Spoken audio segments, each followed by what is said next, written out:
पीछे मत देखना, मौत निश्चित है। मैं आपको जो किस्सा बताने जा रहा हूँ वो थोड़ा अनोखा है। तो दोस्तों, एक रात मैं अपने गांव से अपने मित्र अवधेश के साथ अंधेरी रात में खेत के रास्ते बस स्टैंड की ओर जा रहा था। चलते चलते अवधेश ने कहा, दोस्त थोड़ा जल्दी चलो, इस खेत से अगले 2 खेतों तक थोड़ी समस्या है। मैंने पूछा, क्या बात है? लेकिन वो बात को बार बार टालता रहा। मेरे जोर देने पर उसने आखिरकार पूरा किस्सा सुनाया। कई साल पहले हमारे गांव का एक व्यक्ति रात में इन्हीं खेतों से गुजर रहा था। चलते चलते वो एक पेड़ के नीचे रुक गया पेशाब करने के लिए। जैसे ही उसने फिर से चलना शुरू किया, उसे किसी बच्चे के रोने की आवाज सुनाई दी।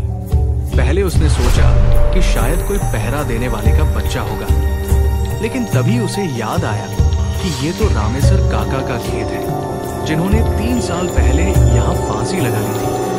वो व्यक्ति डरते हुए कदम बढ़ाता रहा और उसे गांव वालों की बातें याद आई कि इस खेत से रात में गुजरते वक्त कभी पीछे मत देखना, कोई रास्ता पूछे तो उसकी आंखों और पैरों पर ध्यान मत देना, कोई कितनी भी आवाज लगाए मत सुनना। ये सब सोच सोच कर उसकी हालत खराब हो गई और वो सोचने लगा कि उसने पहले इन बातों का ख्याल क्यों नहीं किया।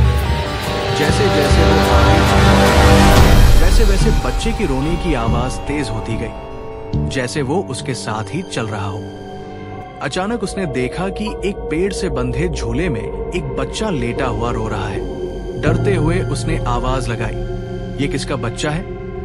पर कोई जवाब नहीं मिला। डर के मारे वो आगे बढ़ गया, लेकिन बच्चे की किलकारी सुनकर रहा नहीं गया और उसने पीछे मुड़कर देख लिया। उसने देखा कि बच्चा झूले में पीछे पीछे आ रहा है।